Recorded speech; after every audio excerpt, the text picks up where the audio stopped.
I just hate losing. Basically, I hate losing in anything. That is how a sportsman is made up. But the most important thing for me, I don't want to walk out and say, maybe I could have done this. I don't want any maybes. I don't want any what ifs. When I step onto that field, it's a privilege, it's an honor for me. And when I walk out, I want to have zero energy left because that is what I'm supposed to do.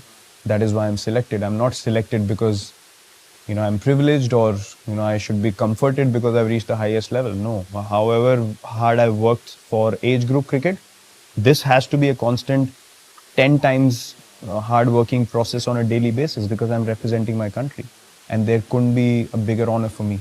Every time that I step onto the field, I don't want to leave any stone unturned.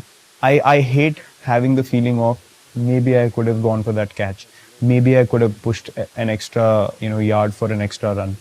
I somehow can't process. So I'm actually always trying to avoid that feeling. And that's why I go along about my work in a crazy manner where I just have to put all my effort into every ball that I play, field, or I'm a part of. When you go out there and play, you get 100. It's not by chance. You need to understand from ball 1 to 90 or 100 how many ever balls you play, or test matches you play a lot more. What were you doing for all those deliveries so you can repeat it? That's consistency for me. It's not easy. If you ask me, do I get affected by failure? Yes, I do. Everyone does. I'm human at the end of the day. So it's difficult to process failure at such a big stage. But also you have to understand that, I totally believe in the fact that what's meant to be for you will happen.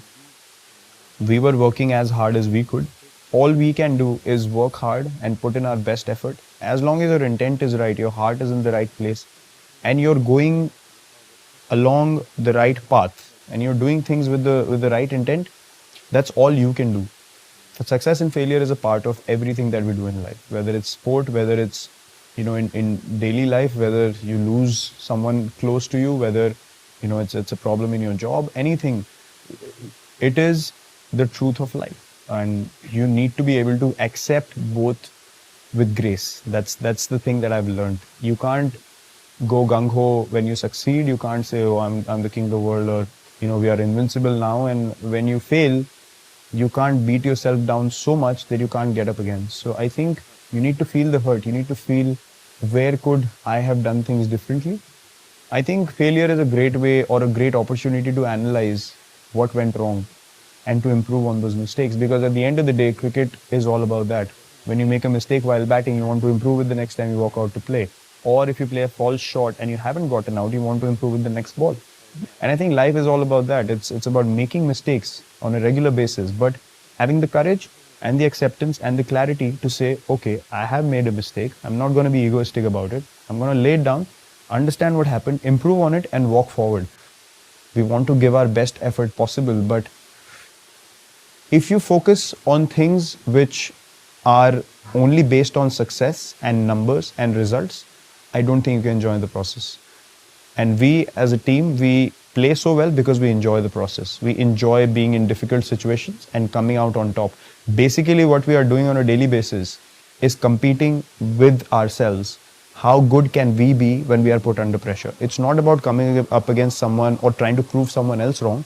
It's about bringing our own standard of cricket higher and higher on a daily basis and setting examples, the right examples for the next generation to take over whenever that happens. This was actually end of 2012 actually, when we came back from Australia, and I figured out the difference or the gap that we have with other countries. And I thought, if we don't change the way we are playing, or I don't change the way I'm playing, or the way I'm training, or thinking, or eating, I can never be among the best players in the world. And there's no point in just competing if you don't want to be the best. So I had played IPL from 2008, 9, 10, 11, and then 12. IPL 12 was, I was playing for India. I was playing for the national team at the highest level, but I hadn't got the success, that some of the established players did. And IPL 2012, again, had a really, really bad IPL season, and I was not disciplined at all in terms of my eating and my fitness. I mean, I can't even relate to that guy anymore that I was. I remember coming back home and I came out of the shower. The team didn't do well. I came out of the shower. I looked at myself in the mirror and I was like, you can't look like that if you're an international cricketer. I was like, how the hell are you going to continue like this if you don't take care of yourself? That's the time it hit me, and boom, from next day onwards, I just changed everything about my diet. Hitting the gym 2 hours a day, just taking a day off in a week, eating proper lean food. I got away from all kinds of, junk. I did not have a cheat day at all. And within 8 to 10 months, I lost about 6 or 7 kgs. And then from then on, it became such an addiction because I saw the results on the field. I felt quicker, I felt lighter, felt more focused. And then I was like, man, this is the path I want to walk. So everything became a learning process for me. And I kept learning and learning and learning. And now I have a total understanding of my physique because I want to maintain the standard that I'm playing at now till the time I finish. I don't want to be standing in the field and not being able to move the way I do right now. It's just not in me to play like that. If I can't do that, I will stop. So that is my vision. I want to be able to contribute till the last day I play for India, the way I'm doing now, with the same energy, the same enthusiasm. So I will do anything and everything in my ability to achieve that on a daily basis. In the World Cup just now that we played, every game my energy was 120%. So I wanted to be the best version of myself. And then I based everything around that vision. And then my training, my diet, my approach towards the game, everything changed. And I know that I wasn't the most skilled sports person when I came in.